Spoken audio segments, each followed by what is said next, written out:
I want to begin with a question I asked myself late one evening, sitting alone in my classroom in rural Minnesota.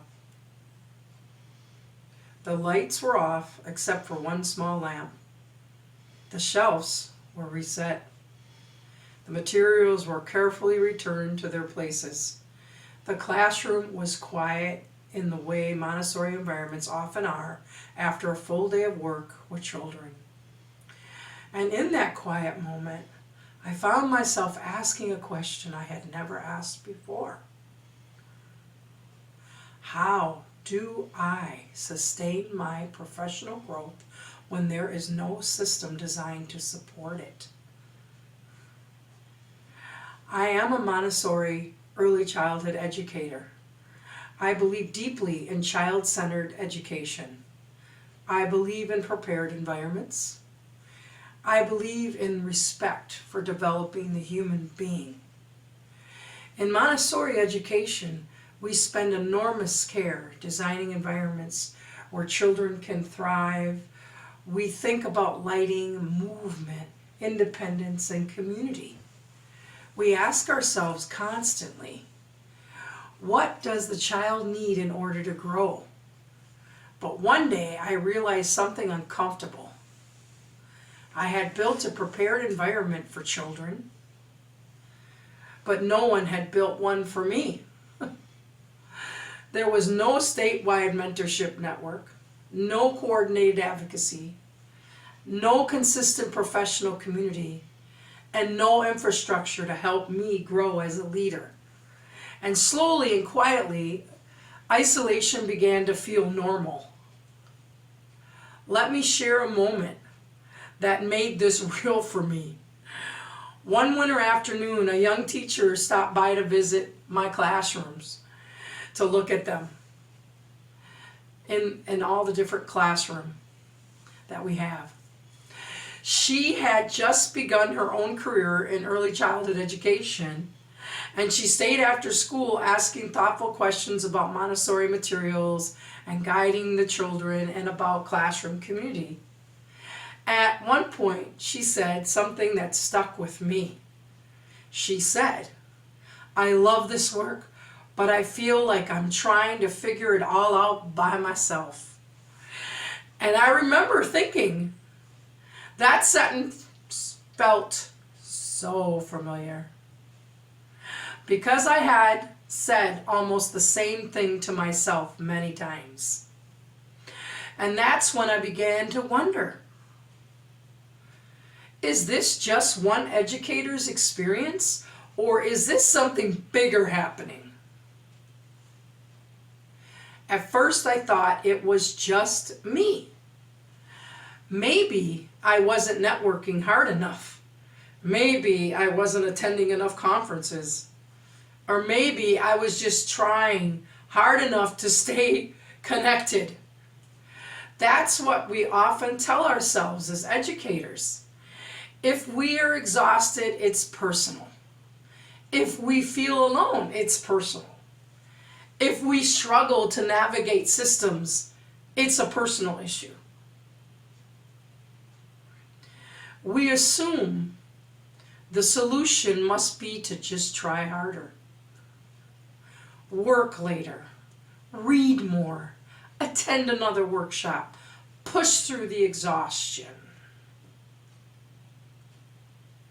But one day I stopped asking a very familiar question. Instead of asking, what's wrong with me? I asked, is this happening to others? The question changed everything. Everything. So I did what educators do. I researched. Not from a university lab, not from an outside system, from within inside of it. Because educators are researchers too.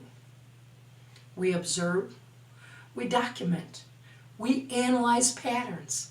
It's what we do every day with children. So I applied the same lens to my own profession. I conducted interviews with Montessori leaders across Minnesota. I spoke with Indigenous educators about community-based education models. I examined every childhood system structures. I created a SWOT analysis, and I distributed a statewide survey. What I discovered was startling. It wasn't just me. Over half of the respondents reported that they do not feel represented at state level policy discussions. Nearly half reported inadequate representation in mixed delivery systems. And 92% supported the creation of a statewide Montessori alliance. 92%. This wasn't a coincidence, this was a pattern. What I thought was a personal professional struggle was actually a structural gap. Isolation wasn't an individual weakness, it was an infrastructure failure. When isolation is structural, the solution must also be structural. We don't need more resilient workshops. We need relational infrastructure. We need mentorship ecosystems. We need professional communities beyond individual schools. We need advocacy at decision-making tables. And we need statewide alliances so educators are not navigating all these systems on their own and alone. What began as a question about how I could sustain my own professional growth became something much larger. It became a question about workforce sustainability, about rural access, about Indigenous leadership, about credential recognition, and about who gets supported and who doesn't. In rural communities especially, educators often operate at the edges of our systems. Professional development opportunities may be hours away. Leadership networks are limited. And yet these educators are shaping the earliest years of human development. So the question becomes, how do we ensure they are supported, connected, and heard? When a practitioner asks an honest question and listens deeply, something powerful happens. Individuals' frustration can become collective clarity. And collective clarity can become action. Today, early steps are already underway with partnership conversations, exploration of rural professional development pathways, discussions about how a statewide Montessori Alliance could support mentorship, advocacy, and community. None of this started because I had a grand strategic plan. It started because I asked a better question. Instead of asking, how do I fix myself? I asked, what if the system needs to grow? If you are an educator in this room and you may have ever felt alone in your profession, I want you to consider something. Your isolation may not be personal. It may be structural. And we name the structural gaps. We create the possibility of structural solutions. Professional sustainability is not an individual responsibility. It is a collective design challenge. And when we build prepared environments for educators, not just children, we strengthen our entire communities. I began this journey trying to sustain myself, and I stand here now recognizing that sustainability is not a solo act.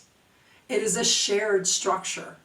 And when we move from why can't I do this alone to why are we expected to, That is when change begins.